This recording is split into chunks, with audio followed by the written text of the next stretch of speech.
Hello all, my name is Rishabh Agarwal और आज अपन लोग कम्युनिकेशन सिस्टम चैप्टर डिस्कस करने वाले हैं। कम्युनिकेशन सिस्टम चैप्टर में क्या क्या चीज़ें हैं, मेन बात है उसमें कम्युनिकेशन। कम्युनिकेशन का मतलब होता है कि इंफॉर्मेशन को एक जगह से दूसरी जगह शेयर करना। तो जब हम इंफॉर्मेशन को एक जगह से दूसरी जगह शेयर कर रहे हैं तो किस किस डिवाइस की मदद से उसको शेयर कर रहे हैं, उसमें कौन कौन से यूजफुल अप्लायंस लग रहे हैं और हमारा किस प्रोसेस के थ्रू वो इंफॉर्मेशन एक जगह से दूसरी जगह जा रही है आज के मॉडर्न वर्ल्ड में, वो हम सब इस चैप्टर में देखने वाले हैं। तो सबसे पहले शुरू करते हैं, अपना बेसिक सी चीज़ है कि कम्युनिकेशन। कम्युनिकेशन का क्या मतलब होता है? Communication means transmission of information. देखो क्या होता था पहले के ज़माने में, अगर हमें इंफॉर्मेशन एक जगह से दूसरी जगह भेजनी होती थी तो हम बड़े अलग अलग मेथड से भेजते थे। जैसे मान लो कबूतर के जरिए भेज दिया या घोड़े पे आदमी बिठा दिया, बोले जाओ लेके जाओ इंफॉर्मेशन, खत भेज दिए, ठीक है। तो इस तरीके से हम इंफॉर्मेशन भेजते थे। लेकिन आज का सिनेरियो चेंज हो गया है। आजकल हम क्या करते हैं, इलेक्ट्रोमैग्नेटिक वेव्स, ट्रांसमीटर, एंटीना, इन सब की मदद से एक जगह से दूसरी जगह में हम इंफॉर्मेशन भेजते हैं, ठीक है। तो क्या हुआ, जैसे कि मान लो कि हम देखते हैं कि हम किसी से टेलीफोन पे बात कर रहे हैं, तो वो भी क्या हो रहा है, एक इंफॉर्मेशन एक जगह से दूसरी जगह ट्रैवल कर रही है। तो वो भी एक पूरा क्या है, कम्युनिकेशन सिस्टम है।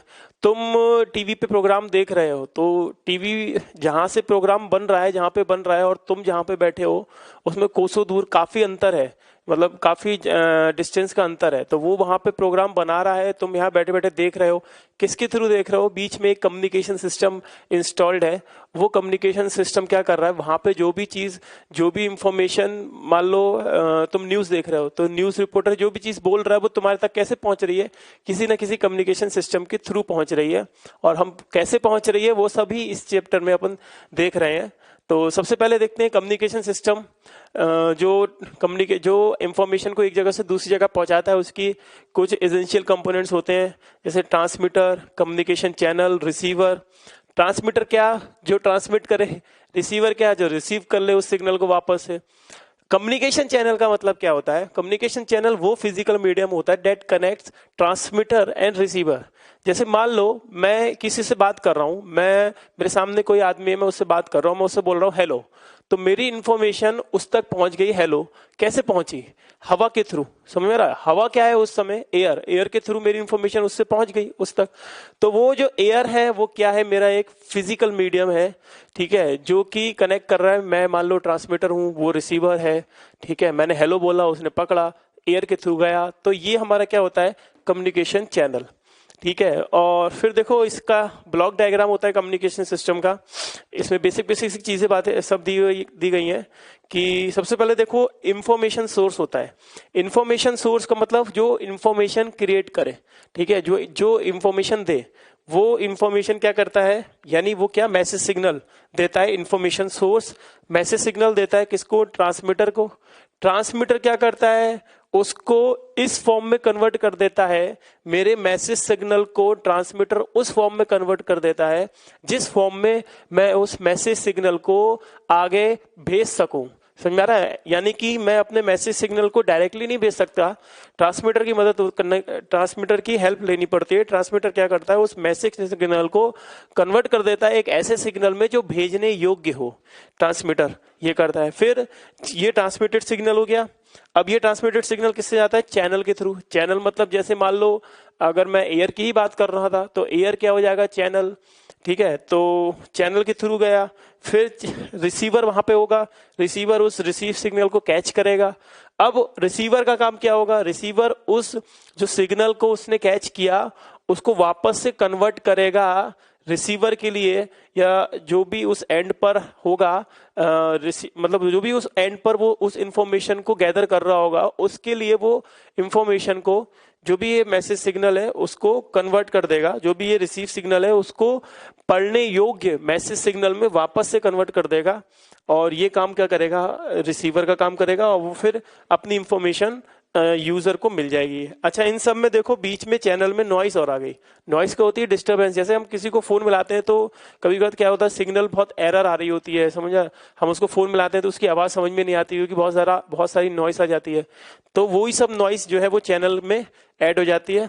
ठीक है, तो देखो अपन आजकल का जो मॉडर्न सिस्टम है, हम बात कर रहे हैं किसी से, ठीक है, टेलीफोन पे बात करते हैं या सिग्नल एक जगह से दूसरी जगह जाता है, तो हम वो देखेंगे कि वो किस तरीके से जा रहा है। इस ब्लॉक डायग्राम पे हमने एक ओवरव्यू समझ लिया, अभी थोड़ा सा और अच्छे से समझने की कोशिश करते हैं इसे। देखो जैसे मान लो मैं किसी से बात कर रहा हूं, मान लो ये ए पर्सन है और ए बी से बात करना चाह रहा है या ए बी को कुछ सिग्नल सेंड करना चाह रहा है, इंफॉर्मेशन। तो जैसे मान लो कि ए जो है वो एक, मैंने बोला हेलो, मैं हेलो बोलना चाह रहा हूँ और चाह रहा हूँ कि वो सामने वाले किसी आदमी तक पहुंच जाए। तो अब मैं डायरेक्ट हेलो बोलूंगा तो ऐसा तो नहीं कि हेलो डायरेक्ट आवाज एटमॉस्फेयर में गई मेरी और वो बी तक पहुंच गई, ऐसा नहीं होता है। फोन पे जब मैं बोल रहा हूँ तो फोन क्या करता है, फोन के अंदर ही ये सब चीजें बोला, मैंने बोला हेलो, तो ए ने क्या बोला, हेलो। हेलो शब्द गया ट्रांसमीटर पे और ट्रांसमीटर ने इसको क्या करा, इस हेलो शब्द को इलेक्ट्रिकल सिग्नल में पहले कन्वर्ट किया। समझ में आ रहा है, ये कैसा सिग्नल था, ये एक फिजिकल सिग्नल था, इस हेलो को उसने क्या किया, इलेक्ट्रिकल सिग्नल में कन्वर्ट किया। किसमें, फिजिकल सिग्नल को इलेक्ट्रिकल सिग्नल में कन्वर्ट किया। कौन कर रहा है, ट्रांसमीटर। इलेक्ट्रिकल सिग्नल में कन्वर्ट करने के बाद इसने भेजने योग्य इस इलेक्ट्रिकल सिग्नल को इलेक्ट्रोमैग्नेटिक वेव में कन्वर्ट कर दिया। फिर क्यों सर, क्यों इलेक्ट्रोमैग्नेटिक वेव में कन्वर्ट कर दिया, क्योंकि मैं इसको एक एंटीना लगा के या एक ट्रांसमीटर के थ्रू भेजना चाह रहा हूं। ट्रांसमीटर भी क्या होता है, एक एंटीना होता है, ठीक है, मतलब ये पूरी वर्किंग ट्रांसमीटर की ही होती है।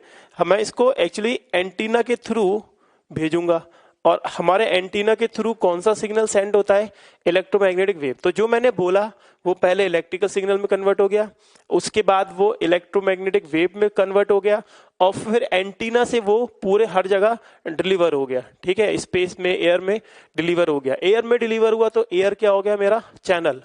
अब ये सारा काम कौन कर रहा था, इलेक्ट्रिकल सिग्नल में बदला, एम वेव में बदला, फिर एंटीना से प्रोपोगेट कर दी, ये सारा काम ट्रांसमीटर का था। हवा में गया, वो हो गया चैनल, चैनल में मेरा सिग्नल गया, कुछ नॉइस पकड़ ली तो सिग्नल मेरा थोड़ा बेकार हो गया। फिर क्या हुआ, रिसीवर। रिसीवर क्या करेगा, उस इलेक्ट्रोमैग्नेटिक वेव को पकड़ेगा फिर से एंटीना के थ्रू।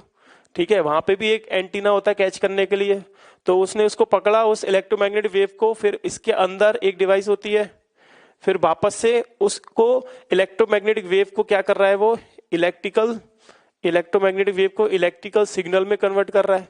और इलेक्ट्रिकल सिग्नल में जब वो कन्वर्ट हो जाएगा, फिर उस इलेक्ट्रिकल सिग्नल को भी जो हमारा साउंड सिग्नल है, ठीक है, या जो फिजिकल सिग्नल जो मैं बोल रहा हूं, उस साउंड सिग्नल में उसने वापस कन्वर्ट कर दिया। साउंड सिग्नल में उसने वापस कन्वर्ट कर दिया और ये साउंड सिग्नल उसको यूजर को बी को दे दिया कि भैया देखो ये इंफॉर्मेशन आई है। तो इतना सब काम यहाँ रिसीवर कर रहा था, इतना सब काम यहाँ ट्रांसमीटर कर रहा है। ये एक बेसिक सा ब्लॉक डायग्राम है, इसके ऊपर हम आगे और थोड़ी सी बात करेंगे तो तुमको थोड़ा और बेटर इसमें समझ में आएगा। अब हम देखेंगे कि सिग्नल क्या होता है। ठीक है, सिग्नल देखो बेसिकली हमारे दो तरीके के होते हैं, एक होता है हमारा कंटिन्यूस सिग्नल, ठीक है, और एक होता है हमारे पास डिसकंटिन्यूस सिग्नल या डिस्क्रीट सिग्नल या डिजिटल सिग्नल। तो सबसे पहले कंटिन्यूस सिग्नल का मतलब क्या होता है। कंटिन्यूस सिग्नल का मतलब ये होता है, जैसे मान लो ये मेरे पास टाइम की एक्सिस है और यहाँ पे कुछ भी इस एक्सिस पर मैं बताऊंगा। कंटिन्यूस सिग्नल का मतलब जो समय के साथ साथ कंटिन्यूस हो। ठीक है, ये सिग्नल मान लो इस तरीके से भी आ रहा है, लेकिन ये क्या है, एक कंटिन्यूस सिग्नल है जो कहीं कहीं पे भी बीच में ब्रेक नहीं हो रहा। ठीक है, अब इस एक्सिस पर तुम चाहो तो वोल्टेज रख सकते हो, करंट रख सकते हो, current as a function of time, voltage as a function of time, या pressure as a function of time, ठीक है, या electric field as a function of time. तो वो चीज जो कंटिन्यूअस है समय के साथ साथ, ठीक है, ये कंटिन्यूअस आ रहा है बिना ब्रेकिंग के, तो वो वाले सिग्नल्स होते हैं एनालॉग सिग्नल्स। हम बात करें कि डिजिटल सिग्नल्स कौन से होते हैं, डिजिटल सिग्नल्स वो होते हैं जो कंटिन्यूअस नहीं होते हैं। जैसे मान लो अगर मैं इसमें टाइम के साथ साथ बनाऊं तो डिजिटल सिग्नल कुछ ऐसा आएगा कि मान लो ये एक बीप आ गई, ठीक है, इसके बाद ये एक पल्स आ गई, फिर ये एक पल्स आ गई, तो क्या आ रहा है, ये एक पल्सेस की फॉर्म में आ रहा है, ये कंटिन्यूअस नहीं है। ठीक है, ये बीच में आ रहा है सिग्नल, फिर खत्म, फिर आ रहा है, फिर खत्म, फिर आ रहा है, लेकिन यहाँ पे ये कंटिन्यूअस सिग्नल आ रहा है। तो जो इस तरीके की फॉर्म पकड़ते हैं वो कंटिन्यूअस सिग्नल या एनालॉग सिग्नल होते हैं, और जो इस तरीके की फॉर्म पकड़ते हैं वो डिजिटल सिग्नल्स होते हैं। बोर्ड पे डेफिनेशन वगैरह लिखी हुई है, देख लो कि analog signal is that in which current और voltage value varies continuously west time, ये हो रही है टाइम के साथ साथ, और डिजिटल सिग्नल डिसकंटिन्यूअस है। एग्जांपल देख सकते हो, जैसे मान लो एक मैंने वेव बना दी, E equal to E naught sine omega t plus five, तो ये वेव ई मान लो वोल्टेज है, तो टाइम वोल्टेज टाइम में आ रहा है। स्पीच सिग्नल मैं बोल रहा हूं तो मैं कंटिन्यूअसली बोल रहा हूं, ऐसे रुक रुक के तो बोल नहीं रहा हूं, कंटिन्यूअसली आवाज आ रही है। म्यूजिक सिग्नल, म्यूजिक भी कंटिन्यूअस आ रहा होता है। ऐसी डिजिटल सिग्नल जो कि डिसकंटिन्यूअस होता है, इसका आउटपुट ऐसे दे रखा है, output of digital computer fax, मतलब एक एक रुक रुक के ऐसे कोई चीज आए ना, तो उसको बोलते हैं हम डिजिटल सिग्नल में आ रहा है। और it is a single value function. Single value जैसे मतलब यहाँ पे है वोल्टेज, तो सिर्फ voltage as a function of time होगा पूरे में। मतलब ये हर वेव जो है वो वोल्टेज की बनेगी। अगर मैं करंट का बनाऊं तो ये करंट ऐसा फंक्शन ऑफ टाइम हो जाएगा, ठीक है। सिंगल वैल्यू फंक्शन ऐसा function of time that carries the information, ठीक है। तो ये सिग्नल भी कुछ इंफॉर्मेशन लेके आ रही है अपने साथ, ये कुछ भी लेके आ रही है, ये एनालॉग की तरीके से ला रही है, ये डिजिटल की तरीके से ला रही है। तो अब हम कम्युनिकेशन सिस्टम को बहुत अच्छे से डिटेल में समझते हैं। देखो क्या होता है, ये मैंने पूरा ब्लॉक डायग्राम को भी और अच्छे से एलैबोरेट करके बता रखा है।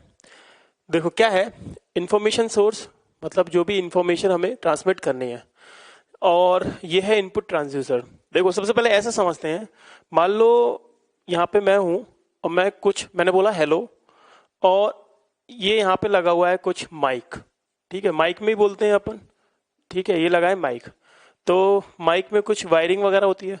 एक्चुअली में क्या हुआ कि जैसे मैंने बोला यहाँ पे हेलो इस माइक में, तो ये माइक जो है वो किसका काम करेगा, माइक के अंदर एक ट्रांसड्यूसर लगा होता है। वो ट्रांसड्यूसर क्या करेगा, वो ट्रांसड्यूसर उस जो मैं बोल रहा हूं वो कौन सा है, एक प्रेशर सिग्नल, ठीक है, उस प्रेशर सिग्नल को इलेक्ट्रिकल सिग्नल में कन्वर्ट कर देगा।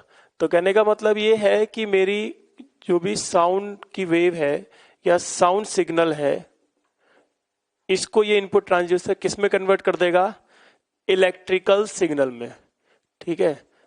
क्योंकि वायर के अंदर से क्या जाती है, इलेक्ट्रिसिटी, तो वो इलेक्ट्रिकल सिग्नल में कन्वर्ट करता है। अब ये इलेक्ट्रिकल सिग्नल आगे बढ़े, क्योंकि मैं बोल रहा हूं तो ये सिग्नल बहुत वीक है, इसलिए एम्पलीफायर लगा होता है जो इस सिग्नल को एम्पलीफाई कर देता है। एम्पलीफाई करने का मतलब क्या होता है, उसका मैग्नीट्यूड बढ़ा देना। मान लो ये इसके अंदर एम्पलीफायर आने से पहले ये इनपुट वेव थी, और एम्पलीफायर लगने के बाद ये वेव कुछ इस तरीके से हो गई, यानी एम्पलीफाई हो गई। उसके बाद ये एम्पलीफाई होगी, कौन सा इलेक्ट्रिकल सिग्नल है। अब ये इलेक्ट्रिकल सिग्नल को मुझको मॉड्यूलेट कराना पड़ता है मॉड्यूलेशन से।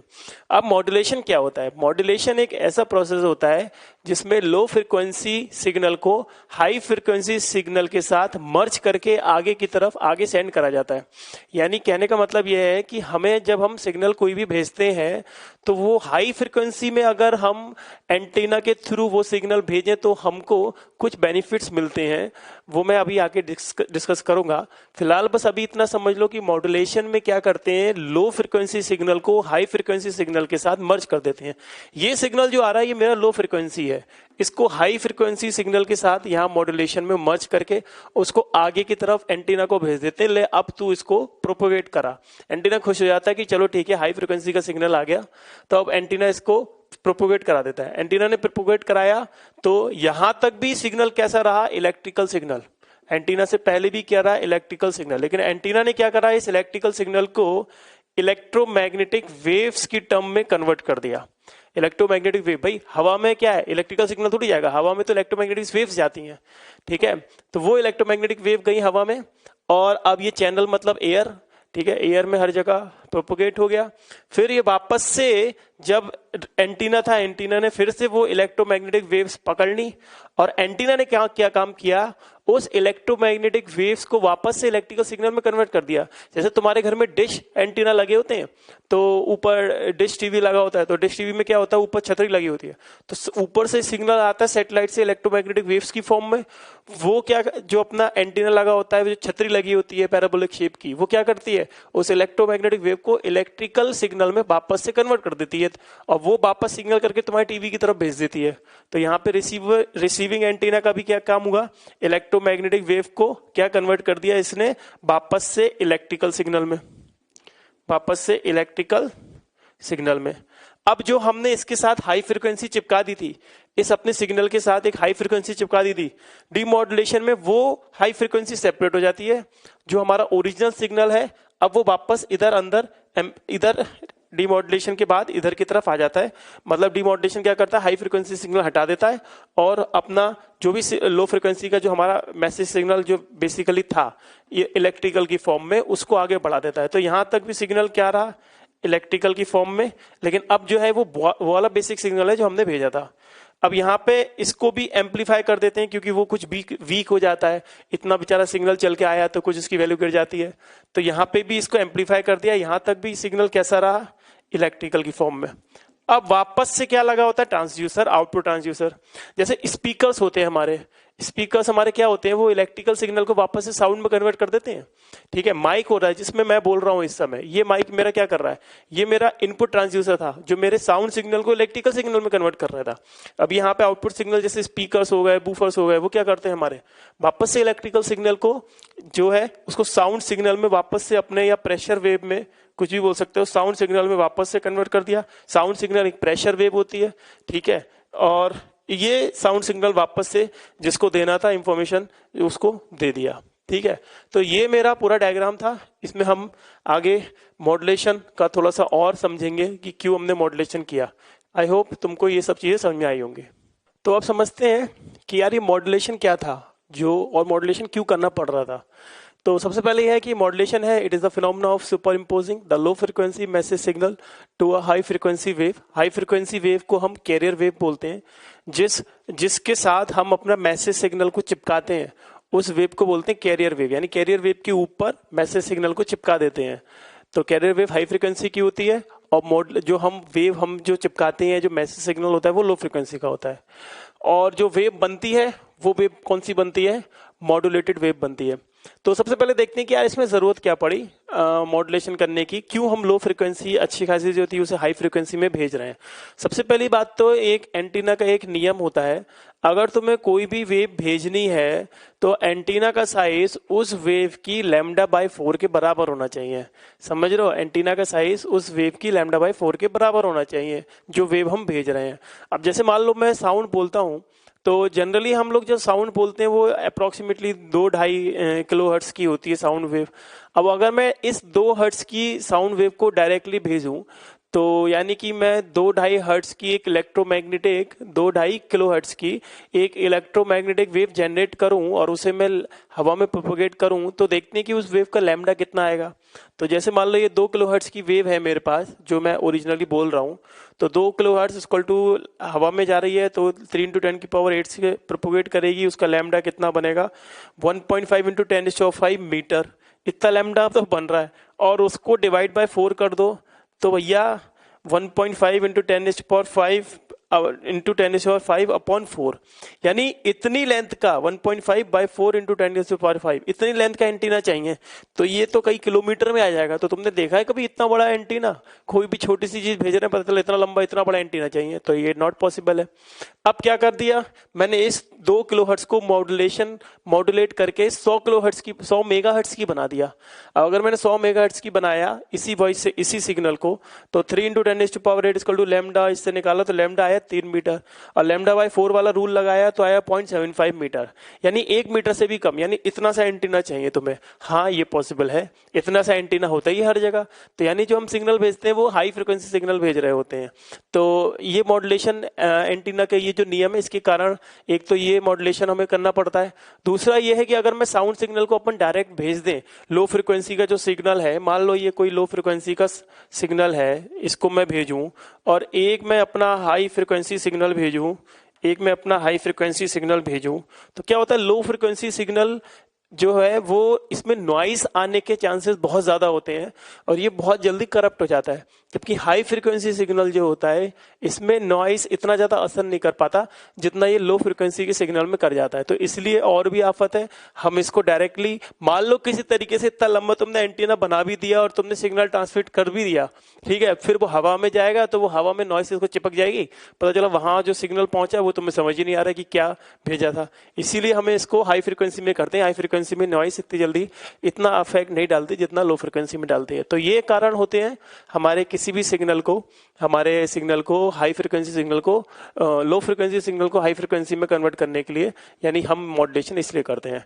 और डिमॉड्यूलेशन क्या होता है, इसका रिवर्स प्रोसेस होता है। इसमें क्या होता है कि जो हमारे पास हाई फ्रिक्वेंसी का सिग्नल था उसमें से अपने जो मैसेज सिग्नल है उसको रिकवर कर लेना, यह प्रोसेस होता है डिमॉड्यूलेशन। ठीक है ना। तो कुछ और थोड़ी सी चीजें देखते हैं। ट्रांसड्यूसर, एटेन्यूएशन, एम्पलीफिकेशन और बैंडविड्थ, इनके ऊपर थोड़ा सा और डिस्कशन कर लेते हैं। सबसे पहले ट्रांसड्यूसर के बारे में मैंने बताया था कि अब इसकी डेफिनेशन पढ़ लेते हैं कि आ डिवाइस और arrangement which convert one form of energy into other. कैसे एक फॉर्म एनर्जी दूसरे फॉर्म में कन्वर्ट हो रही है। जैसे हम माइक्रोफोन देख रहे हैं, माइक्रोफोन में हम बोल रहे हैं तो वो साउंड सिग्नल था या प्रेशर वेव थी, और जो उसके आउटपुट में निकला वो इलेक्ट्रिकल वेव हुई। तो microphone converts speech sound signal into electrical signal. Microphone मतलब माइक जिस पे मैं बोल रहा हूँ। ऐसी लाउड स्पीकर क्या कर रहा है, कन्वर्ट इलेक्ट्रिकल सिग्नल इनटू वापस से साउंड सिग्नल, है ना। एटेन्यूएशन क्या होता है, it refers to the loss of signal strength during its propagation through the communication system. Communication system में जैसे जैसे हमारा सिग्नल आगे बढ़ता है वो कुछ वीक होता चला जाता है, ठीक है, उसका सिग्नल स्ट्रेंथ कुछ कम होती चली जाती है। सिग्नल स्ट्रेंथ कम होने का मतलब क्या हो गया कि इधर बना देता हूँ, जैसे यहाँ पे तुम्हारा सिग्नल कुछ इस तरीके का था, है ना, और जैसे जैसे वो आगे बढ़ा इसकी क्वालिटी वीक होती चली गई। मान लो ये कुछ इतना ही रह गया, एम्पलीट्यूड वगैरह कम हो गया, तो सिग्नल की स्ट्रेंथ कम होती चली गई, इसको बोलते हैं एटेन्यूएशन। एम्पलीफिकेशन क्या होता है, it is the process of increasing the strength of the signal using some suitable electronic circuit. अब ये जो सिग्नल कम हो गया इसको वापस से इस फॉर्म में करने के लिए हम इसको एम्पलीफिकेशन कर देते हैं। एम्पलीफिकेशन भी हम किसी इलेक्ट्रॉनिक सर्किट्स की मदद से करते हैं, और जो पावर चाहिए इसको यहाँ से कन्वर्ट करने के लिए वो जो इलेक्ट्रिक अप्लायंस यूज करते हैं वही पावर दे देता है इस सिग्नल को कि बेटा इसकी तू इससे इसमें कन्वर्ट हो जा, अपनी एनर्जी बढ़ा ले। तो एम्पलीफिकेशन ये हो गया। बाद में बैंडविड्थ। बैंडविड्थ क्या होता है, refers to the usually the range of frequencies.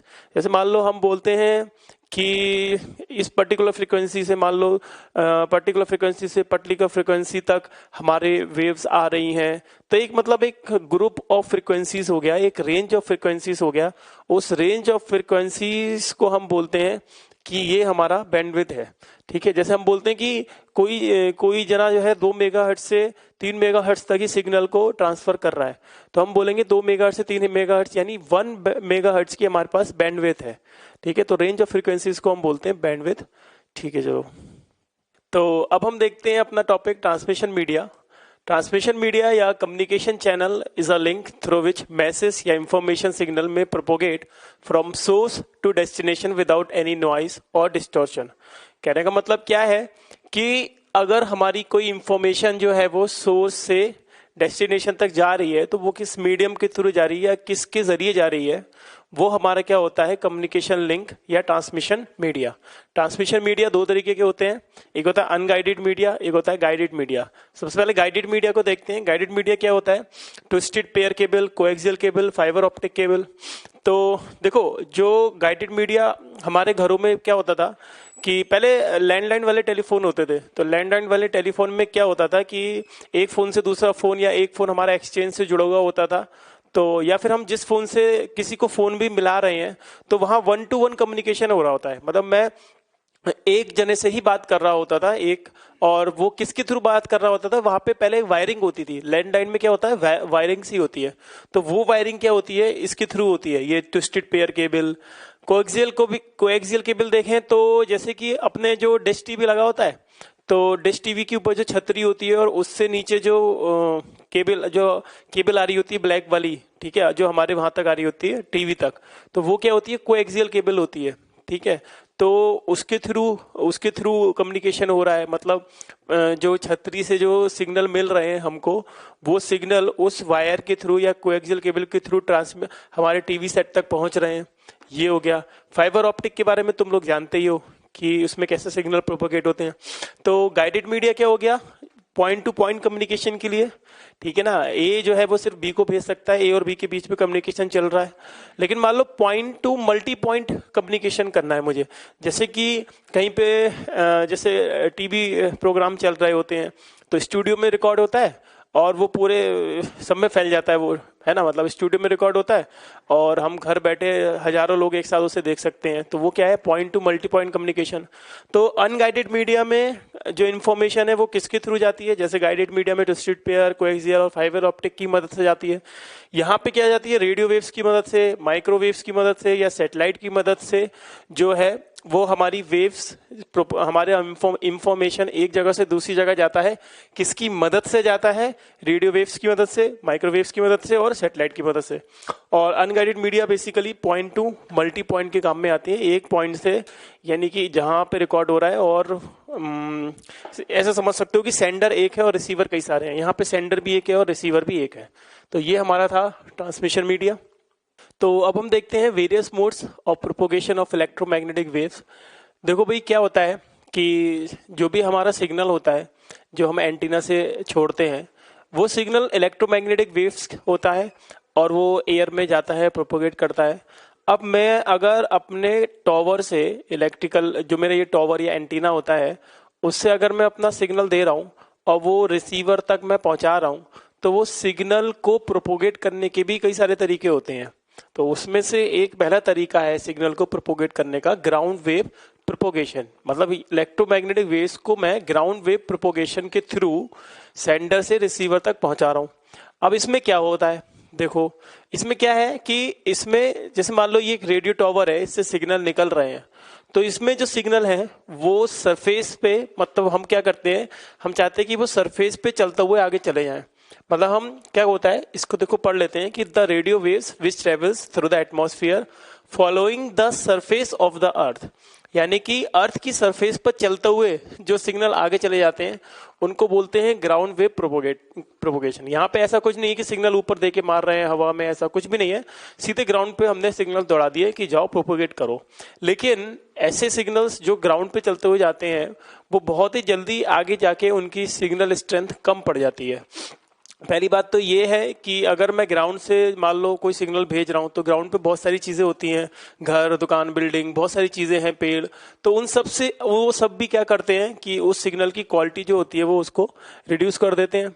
और फिर हम ऐसे प्रोपोगेशन में, ग्राउंड वेव प्रोपोगेशन में ज्यादा हाई फ्रिक्वेंसी का सिग्नल ग्राउंड पे प्रोपोगेट नहीं करा सकते। क्यों नहीं प्रोपोगेट करा सकते, क्योंकि उसका ये रीजन है कि इंक्रीज इन फ्रिक्वेंसी क्या करती है हमारा, मतलब अगर हम सिग्नल की फ्रिक्वेंसी बढ़ा देंगे तो ग्राउंड जो है वो ज्यादा से ज्यादा एब्जॉर्ब करने लग जाएगा सिग्नल, ठीक है। तो अगर हम सिग्नल की फ्रिक्वेंसी बढ़ा भी दें तो वो ग्राउंड सिग्नल को एब्जॉर्ब कर लेगा, तो भी कोई फायदा नहीं। हम सिग्नल दे तो रहे हैं प्रोपोगेट कराने के लिए, लेकिन वो ग्राउंड उसको वो कर ले रहा है, एब्जॉर्ब कर ले रहा है। तो फिर यानी इसकी एक पर्टिकुलर रेंज होती है इस तरीके के कम्युनिकेशन की। इसकी रेंज होती है बेसिकली 2 से अप टू 2 to 3 मेगाहर्ट्ज होगी।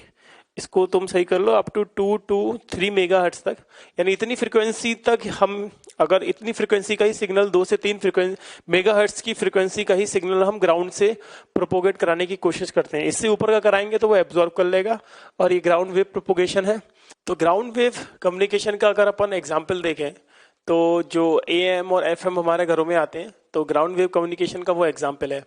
अच्छा, एक ग्राउंड वेव कम्युनिकेशन का एक डिफेक्ट और भी है कि हम बहुत ज्यादा दूरी तक उससे कम्युनिकेशन नहीं कर सकते, क्योंकि मैंने बताया कि ग्राउंड पर जब हम वेव्स देते हैं तो वो ग्राउंड पर चलते हुए आगे जाती हैं, तो वो वेव्स बहुत लंबी दूरी तक नहीं जा पाती हैं, कुछ ही दूरी तक जा पाती हैं। तो अगर मुझे बहुत लंबी दूरी तक कम्युनिकेशन करना है, मान लो मैं इंडिया में बैठा हूँ और मुझे ऑस्ट्रेलिया या कहीं बहुत दूर तक कम्युनिकेशन करना है, तो कहीं ना कहीं हमें जो सिग्नल होते हैं वो ऊपर आकाश में भेजने पड़ते हैं। और ये जो हम भेजते हैं, ठीक है, इसको बोलते हैं हम sky wave propagation. Sky wave propagation क्या होता है कि एक आयन की एक लेयर होती है हमारे पास ऊपर, अर्थ सरफेस के ऊपर एटमॉस्फेयर में एक लेयर होती है जिसको बोलते हैं हम आयनोस्फीयर लेयर। आयनोस्फीयर में लेयर क्या होती है, उसमें कुछ चार्ज पार्टिकल्स होते हैं उस लेयर में, आयनोस्फीयर लेयर में कुछ चार्ज पार्टिकल होते हैं।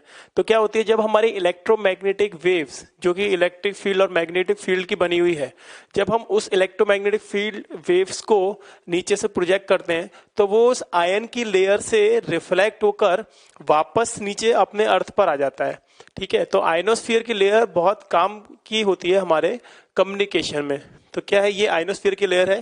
देखो मैंने दिखा रखा है कि सिग्नल भेजा मैंने और आयनोस्फीयर की लेयर ने इसको रिफ्लेक्ट कर दिया और ये अपने घर तक, ये मान लो जहां पे दूर कहीं दूर पे अपना कोई भी रिसीवर है वहां तक उस पहुंच गया। अब देखो क्या हो गया, और ये सिग्नल क्या है, इंफॉर्मेशन अपने साथ लेके आ रहा था कुछ। अब देखो एक बार पढ़ लेते हैं कि sky wave propagation are the radio waves of frequency between 2 megahertz से 30 मेगाहर्ट्ज। तो देखो इसकी एक लिमिट होती है कि हम 2 मेगाहर्ट्ज से 30 मेगाहर्ट्ज के बीच में ही जो फ्रीक्वेंसीज हैं, अगर इतनी फ्रीक्वेंसी पर हम अपना सिग्नल भेजें तो हम इस आयनोस्फीयर लेयर के थ्रू भेज सकते हैं। अगर हम 30 मेगाहर्ट्ज से ऊपर भेजें, मान लो 30 मेगाहर्ट्ज से ज्यादा फ्रीक्वेंसी का भेजें, मान लो 31 मेगाहर्ट्ज, 40 मेगाहर्ट्ज, तो इस सिग्नल इस आयनोस्फीयर लेयर को पार कर जाएगा और पलट नहीं पाएगा, और आयनोस्फीयर लेयर उस सिग्नल को पलटा नहीं पाएगी, मतलब उसको रिफ्लेक्ट बैक नहीं कर पाएगी। तो ये 2 से 30 के बीच में ही काम करता है, 2 मेगाहर्ट्ज से 30 मेगाहर्ट्ज पे।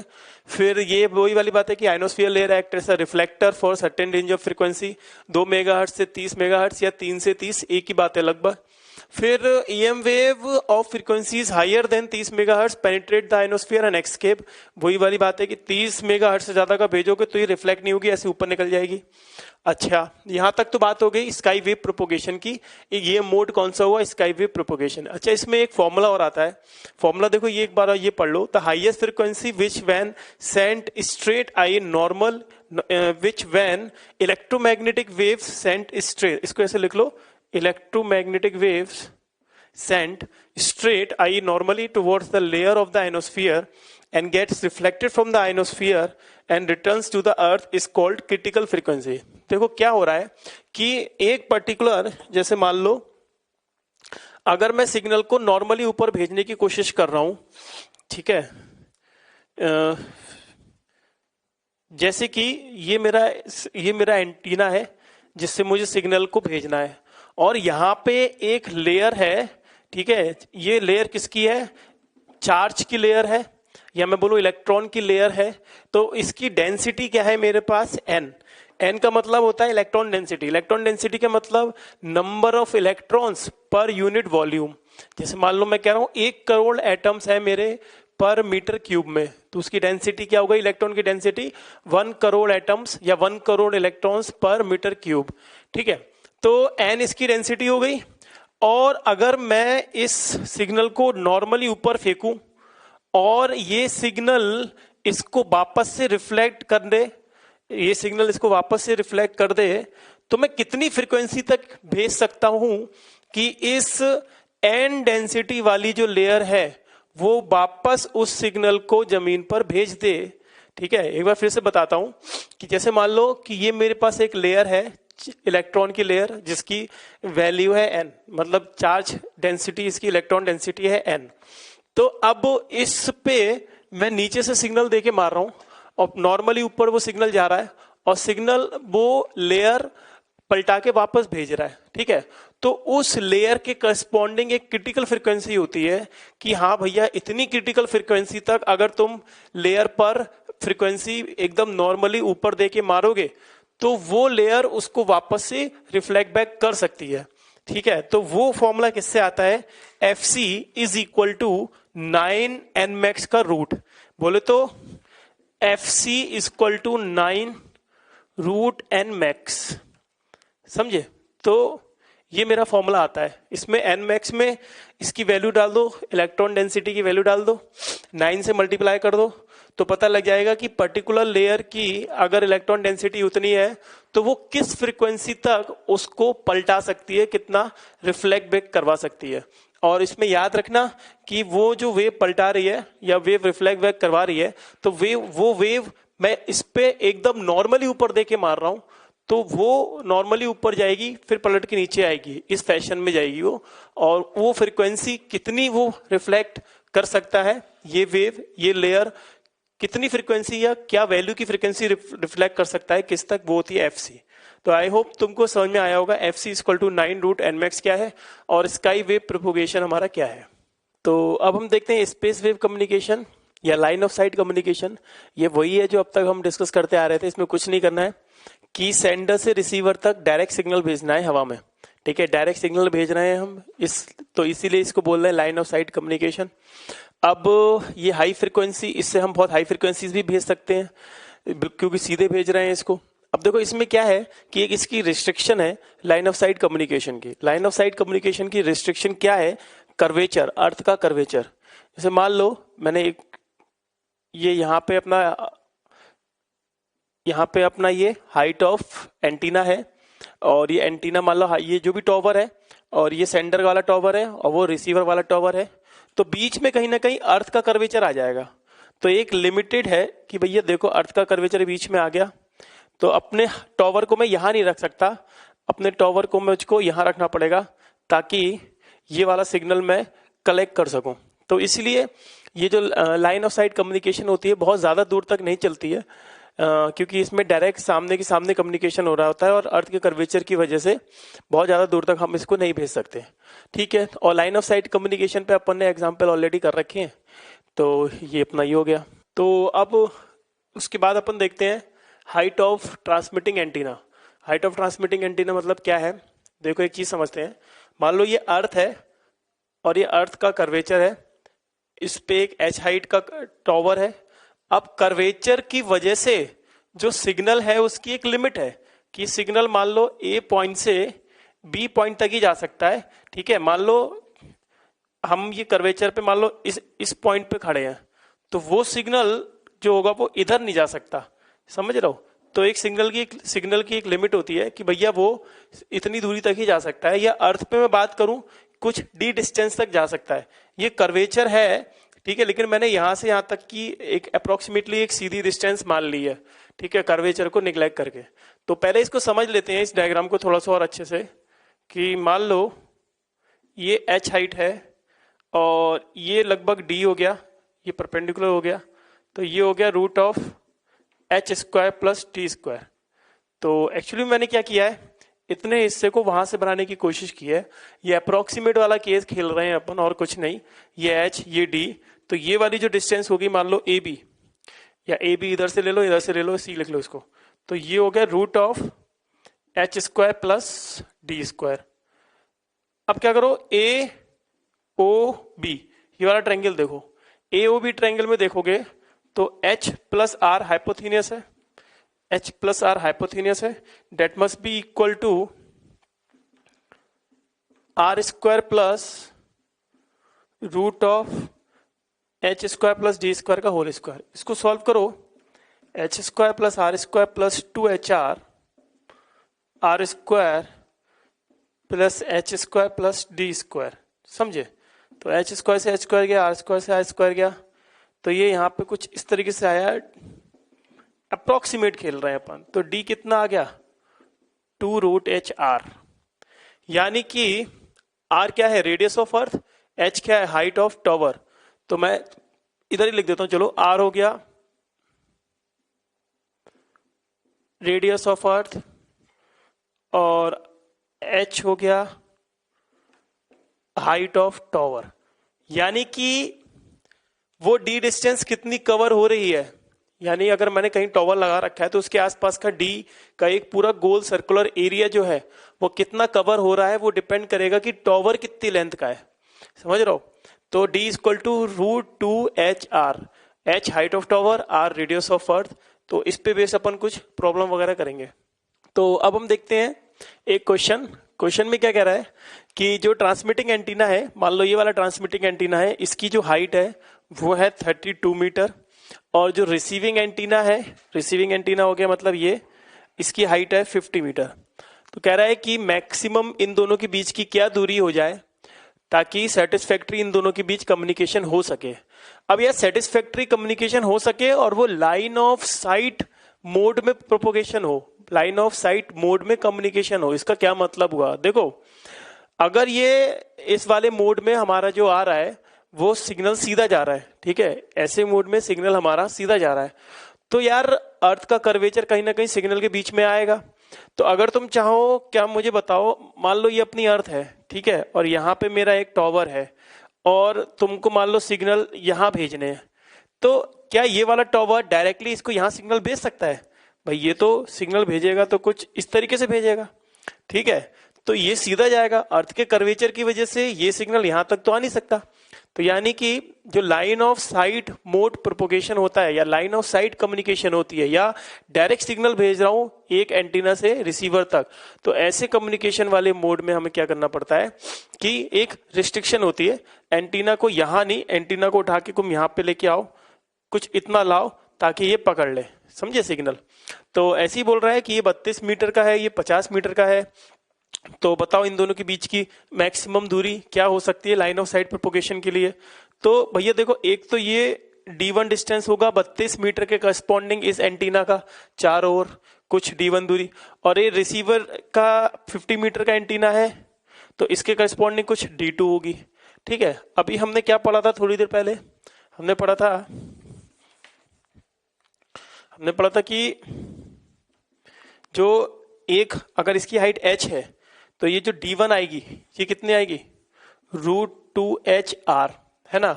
ये D का फॉर्मूला आता है, मतलब एंटीना के चारों ओर का कितना रेडियस बनेगा, उस रेडियस तक वो सिग्नल जा सकता है। ठीक है, सिग्नल क्यों अटेन्यूएट हो रहा है या सिग्नल क्यों रुक रहा है, सिग्नल इसलिए रुक रहा है क्योंकि कर्वेचर आ रहा है अर्थ का। अर्थ सीधी होती तो फेंकते इसको सीधे, बहुत दूर चला जाता, लेकिन कर्वेचर की वजह से एक लिमिटेशन आ जाती है। तो फिलहाल देखो, टोटल जो ये वाली डिस्टेंस है होगी D1 प्लस D2, ये D1 ये D2। ठीक है, तो total distance D1 plus D2, total distance यही तो हमें चाहिए, इस एंटीना से उस एंटीना के बीच की दूरी। अर्थ को ऐसे फ्लैट करके देख रहा हूं एक तरीके से।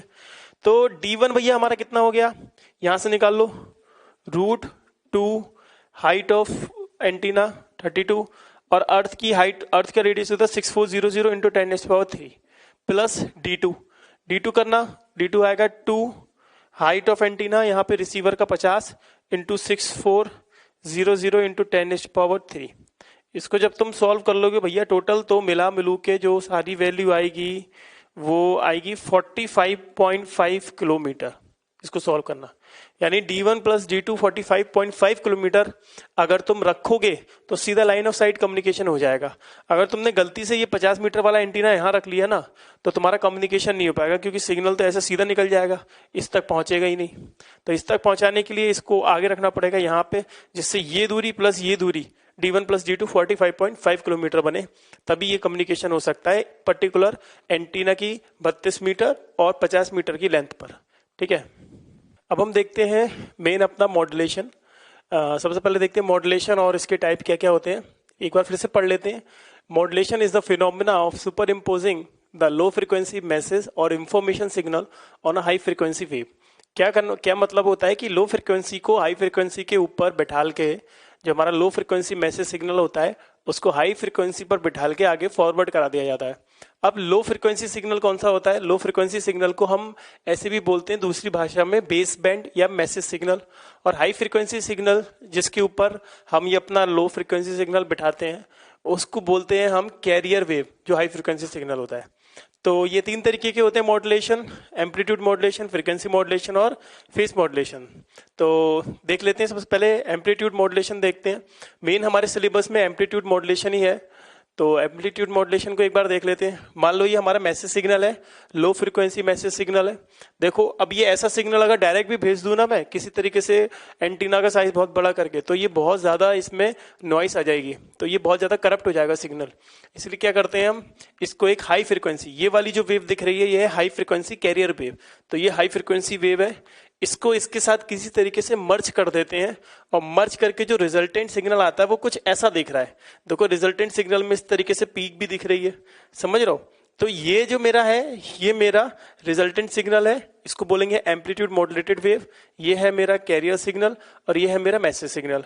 अब अगर तुम मुझसे पूछो कि जो रिजल्टेंट सिग्नल आ रहा है सर इसमें हमारा मैसेज कहाँ है, क्योंकि देखो ये मेरा मैसेज सिग्नल है, अगर तुम किसी को मैसेज भेज रहे हो तो एक्चुअली में ये मेरा मैसेज सिग्नल है। तो तुम बोलोगे सर ये तो ठीक है, चलो आपने भेज दिया और आपकी ये वाली जो वेव आ गई ये एम्पलीट्यूड मॉड्यूलेटेड वेव आ गई। अब मुझे ये बता दो आप कि इसमें मैसेज सिग्नल किधर है। तो मैसेज सिग्नल के लिए क्या करो, ये जो वेव आई है इसका टिप देखो, इसका ये वाला टिप देखो। तुम अगर इसका ये वाला टिप देखोगे तो ये कुछ वही बन रहा है जो ऊपर मैसेज सिग्नल दिया था। तो यानी इस एम्पलीट्यूड मॉड्यूलेटेड वेव की अगर तुम टिप पकड़ लो तो टिप हमारी क्या करेगी, ये मैसेज सिग्नल को कन्वे करेगी। तो टिप देख के मुझे समझ में आ जाएगा कि अच्छा ये कोई मेरे पास सिग्नल आ रहा है जिसकी टिप इस तरीके से वेरी कर रही है, यानी जो मैसेज सिग्नल था वो कुछ ऐसा होगा। ठीक है, तो इस तरीके से एक रफली मैंने एक आइडिया देने की कोशिश की है। अब हम इसके मैथमेटिकल देखते हैं कि किस तरीके से इसको ड्राइव करते हैं। तो एक चीज और देखते हैं, एम्पलीट्यूड मॉड्यूलेशन में the amplitude of the carrier wave is varied in accordance with the amplitude of the message signal. देखो ये मेरा मैसेज सिग्नल है, ये कैरियर वेव है। तो कैरियर वेव का एम्पलीट्यूड, एम्पलीट्यूड का मतलब तुम्हें समझ में आता होगा कि जैसे मान लो अगर मेरे पास कोई वेव है, ठीक है, तो ये चीज होती है वेव का एम्पलीट्यूड। तो amplitude of the carrier wave is varied in accordance to the amplitude of the message signal. कहने का मतलब है कि जहां मैसेज सिग्नल हाई है वहां कैरियर सिग्नल की वेव जो है उसका एम्पलीट्यूड भी हाई हो जाएगा। जहां मैसेज सिग्नल की वेव लो है, मतलब मैसेज सिग्नल का एम्पलीट्यूड कम है, वहां कैरियर सिग्नल का एम्पलीट्यूड भी कम हो जाएगा। तो कहने का मतलब क्या है कि यहाँ एम्पलीट्यूड ज्यादा तो मैसेज सिग्नल का एम्पलीट्यूड ज्यादा, मैसेज सिग्नल का एम्पलीट्यूड ज्यादा तो कैरियर क्या हो जाएगा, जब हम इन दोनों को सुपर इम्पोज करेंगे तो एम्पलीट्यूड मॉड्यूलेटेड वेव जो इन दोनों के रिजल्टेंट से निकली उसका सिग्नल भी ज्यादा हो जाएगा, उसका एम्पलीट्यूड भी ज्यादा हो जाएगा। यहाँ पे क्या हो जाएगा, कम हो जाएगा। तो कहने का मतलब सिर्फ इतना सा है कि कैरियर वेव का जो ये वाला एम्पलीट्यूड आ रहा है, ये वाला एम्पलीट्यूड को मैं वेरी कर रहा हूं मैसेज सिग्नल के हिसाब से। जब मैसेज सिग्नल ज्यादा तो कैरियर सिग्नल का जो एम्पलीट्यूड है वो भी क्या हो जाएगा, ज्यादा हो जाएगा। जब मैसेज सिग्नल कम तो कैरियर सिग्नल का एम्पलीट्यूड भी कम हो जाएगा, इसीलिए वो नीचे वाली वेव आई है। समझ रहे हो? तो अब इसका एक्सप्रेशन देखते हैं। तो मान लो ये मेरा मैसेज सिग्नल है, एक साइनोसॉइडल वेव को मैंने अपना मैसेज सिग्नल माना है। मुझे इस वेव को पहुंचाना है एक एंड से दूसरे एंड पर, इस मैसेज सिग्नल को। तो इसको मैंने लिख दिया mt, तो मेरा मैसेज सिग्नल आ गया mt equal to am sin omega T. और ये है मेरा carrier signal, high frequency carrier signal. अच्छा, इसकी फ्रीक्वेंसी मैंने लिखी ओमेगा एम। ओमेगा एम बहुत कम है ओमेगा सी से, कैरियर फ्रीक्वेंसी का जो है वो कुछ कैरियर फ्रीक्वेंसी ज्यादा है। तो AC कितना हो गया, ये CT कितना हो गया, ये मेरा कैरियर वेव हो गया। तो carrier wave represented at CT equal to AC sine omega CT। तो carrier wave is represented as इतना। तो ये मैसेज सिग्नल हो गया, ये कैरियर वेव हो गया। तो मैसेज सिग्नल की एक्सप्रेशन मैंने ये लिख दिया और कैरियर सिग्नल का ये लिख दिया। अब हम देखेंगे कि जो हमारे मॉड्यूलेटेड वेव होती है उसका एक्सप्रेशन क्या होता है। तो फिर उसके बाद देखते हैं कि तुमने देखा कि कैरियर सिग्नल का जो वो था एक्सप्रेशन, वो था AC साइन ओमेगा CT, और मैसेज सिग्नल का जो एक्सप्रेशन था वो था AM साइन ओमेगा MT। अब हम क्या कर रहे हैं, expression of the modulated wave लिख रहे हैं। देखो वो जो उन दोनों को मिलाया हमने, उसके बाद जो हमारी मॉड्यूलेटेड वेव आई उसका एक्सप्रेशन कुछ ये आया। अब तुम इसमें अगर गौर से देखो तो अगर हम बात करें कैरियर सिग्नल की, जो हमने देखा तो कैरियर सिग्नल था AC साइन ओमेगा CT। लेकिन इसमें क्या है कि देखो साइन ओमेगा TC तो बिल्कुल सेम है, लेकिन AC की जगह कौन सी टर्म है, AC plus AM sine omega MT। AC plus AM sine omega MT, यानी हम बोले कि AC के अंदर AC plus AM sine omega MT। कहने का मतलब क्या है कि कैरियर का एम्पलीट्यूड जो था वो तो था ही था, उसके ऊपर तुमने मैसेज सिग्नल का एम्पलीट्यूड चिपका दिया, या तुमने मैसेज सिग्नल इसके ऊपर चिपका दिया कैरियर के ऊपर। तो यानी मैसेज सिग्नल चिपका दिया, इसी की वजह से ये हो गई, ये वेव क्या हो गई, इस तरीके से कुछ आने लग गई। मतलब ये वेव कुछ इस तरीके से हो गई। समझ में आ रहा है? तो कहने का मतलब क्या हुआ कि इतना हिस्सा जो ये ऊपर से आया कैरियर में, कैरियर क्या था ये, और इसके ऊपर जो इतना हिस्सा आया ये कहां से आया, AM sine omega M into T से। तो बेसिकली हमने एम्पलीट्यूड जो है वो चेंज कर दिया कैरियर सिग्नल का। वही मैंने बोला था कि कैरियर सिग्नल का एम्पलीट्यूड चेंज करना है मैसेज सिग्नल के हिसाब से, इसी को बोलते हैं एम्पलीट्यूड मॉड्यूलेशन। तो कैरियर सिग्नल में हमने AC plus AM sine omega MT रख दिया। ठीक है, फिर ये हमारा AC कॉमन ले लिया, 1 plus AM AC sine omega MT sign omega CT। अब देखो AM बाई AC को रखना है म्यू।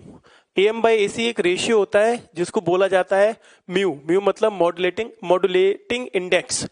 तो फिर मैंने लिख दिया AC 1 plus mu sine omega MT into sine omega CT। फिर साइन को अंदर मल्टीप्लाई किया तो ये इस तरीके से टर्म आ गई। साइन A साइन B का फॉर्मूला खोला तो ये cos omega C minus omega M into T minus cos वो वाली टर्म आ रही है।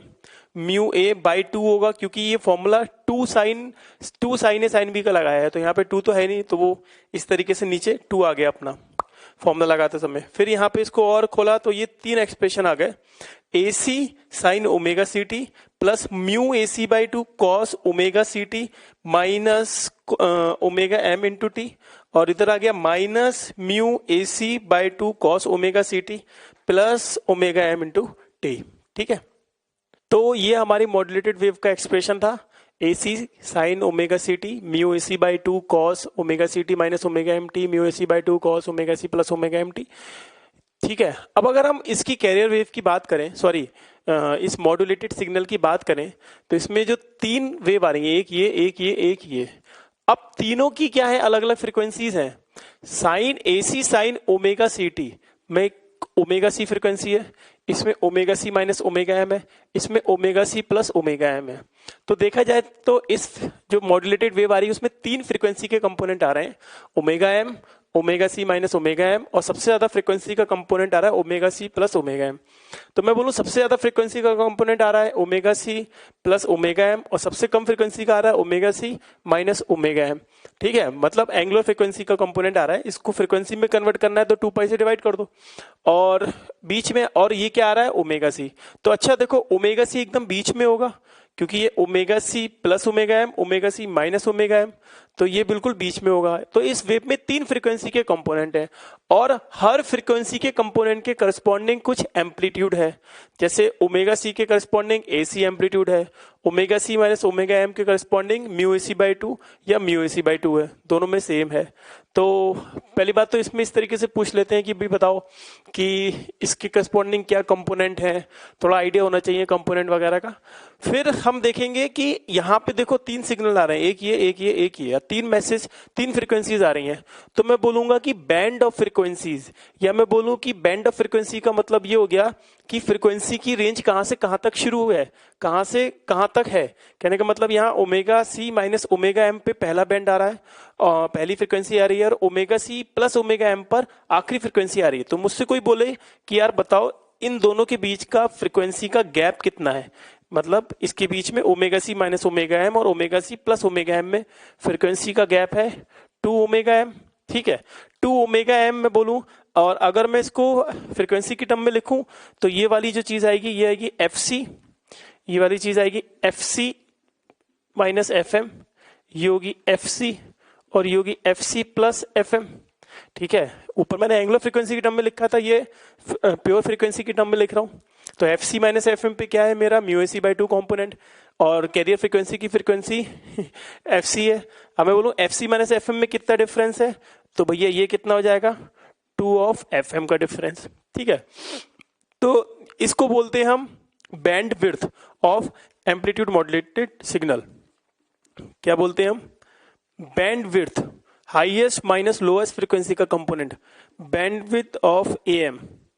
ये कितना आ गया एफ सी, मतलब higher frequency minus lower frequency, ये कितना आ रहा है 2 एफ एम, यानी omega C plus omega M minus omega C minus omega M.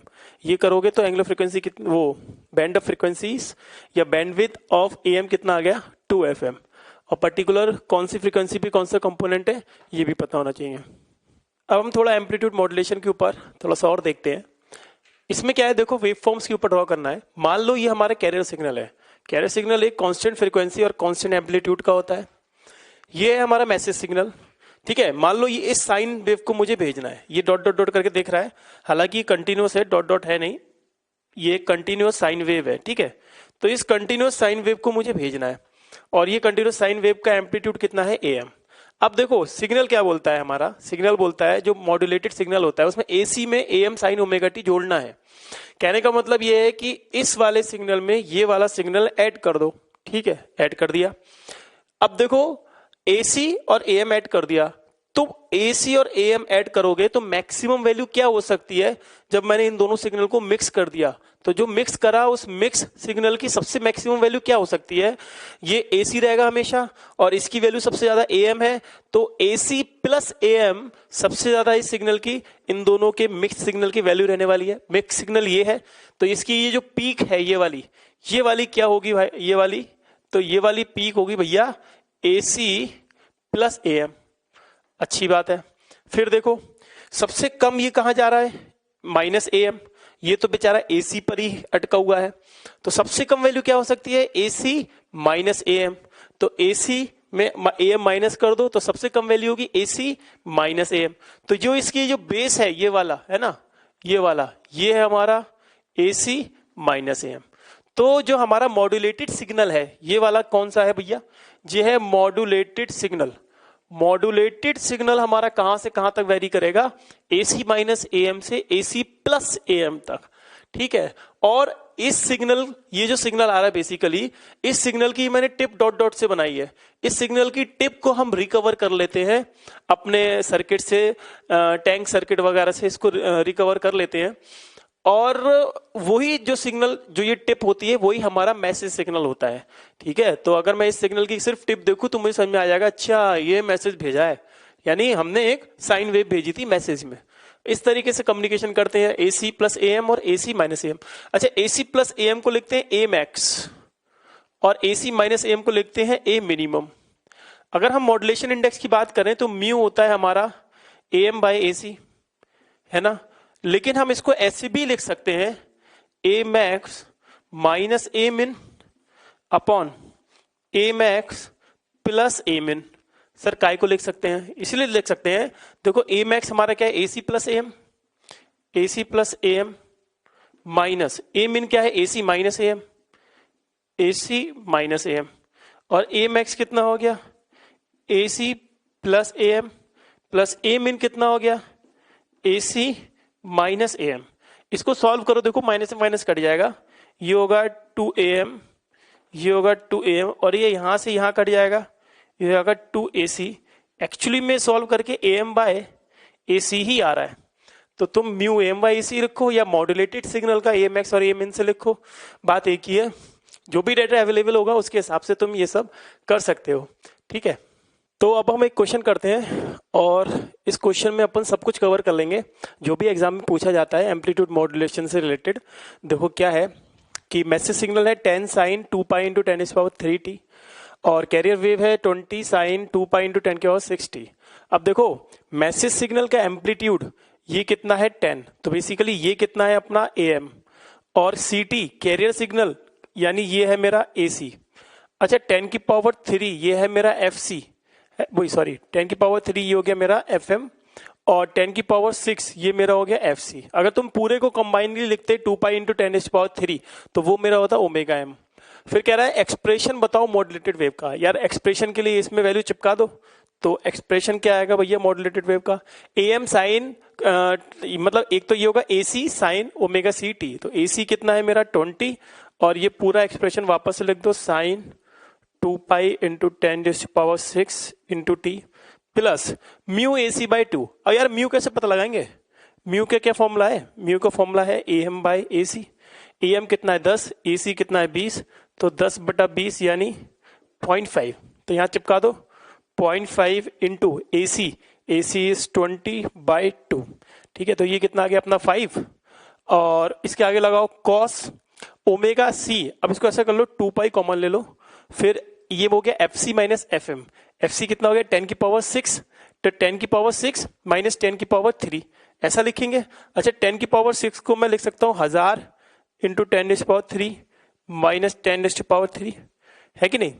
फिर यहाँ लिखो माइनस इतना इंटू बटे ये बिल्कुल ऊपर वाला, इस वाला एक्सप्रेशन के लिए cos 2π × 1000 × 10⁻³ प्लस 10⁻³। अब देखो म्यू मॉड्यूलेशन इंडेक्स पूछ रहा था, वो मैंने पता लगा लिया, एक्सप्रेशन पता लगा लिया। कैरियर फ्रीक्वेंसी कितनी है 10⁻⁶, ये मुझे पता ही है। साइड बैंड फ्रीक्वेंसीज क्या ये ωc - ωm या FC - FM, क्या ये साइड बैंड फ्रीक्वेंसी नहीं है मेरा, FC + FM। Side band frequencies क्या है मेरी, FC - FM, FC और FC + FM। तो इधर FC - FM, FC - FM को बाहर निकाल लो, ये एक साइड बैंड फ्रीक्वेंसी बनेगी ये वाली। तो 10⁻³ माइनस मतलब 1000 × 10⁻³ 1000 इंटू ये करोगे, बेसिकली ये कितना आएगा, ये आएगा 999 × 10⁻³ हर्ट्ज, ठीक है। और इधर हम बात करेंगे कि इधर कितना आ रहा है ये वाला F C plus F M, ये ऐसे आएगा 1000 1 इंटू 10⁻³ हर्ट्स। ठीक है, तो साइड बैंड फ्रीक्वेंसीज मेरी कितनी आ गई, F C minus F M और F C plus F M, ये साइड बैंड फ्रीक्वेंसी आ गई। कैरियर फ्रीक्वेंसी क्या हो गया, ये 1000 इंटू 10⁻³ हर्ट्स। फिर हम बात करें अगर बैंड विड्थ की, तो बैंड विड्थ क्या है इसमें, twice of F M, basically ये बैंड विड्थ है ट्वाइस ऑफ एफ एम। तो अगर मैं इसमें बात करूं बैंड विड्थ कितनी बनेगी, ट्वाइस ऑफ मैसेज सिग्नल की फ्रीक्वेंसी, मैसेज सिग्नल की फ्रीक्वेंसी 10⁻³, तो 2 इंटू 10⁻³ बोले तो 2000 हर्ट्स, 2000 हर्ट्स या 2 किलो हर्ट्स। ठीक है, ये मेरी बैंडविड्थ बन गई। दो मतलब हाईएस्ट फ्रीक्वेंसी और लोअर फ्रीक्वेंसी के बीच में इतना गैप है, देख लो खुद देख लो। F C plus F M को माइनस कर देना F C minus F M से, तो यही आ जाएगा 2000 हर्ट्स या 2 किलो हर्ट्स। तो आई थिंक एएम में बस इतने ही क्वेश्चन आते हैं, घुमा फिरा के कैसे भी करके पूछ लेंगे तुमसे, म्यू पूछ लेंगे या एक्सप्रेशन पूछ लेंगे या कुछ भी, इसी से घुमा फिरा के आ जाएगा। इतना सफिशिएंट है अगर तुम कर लो तो।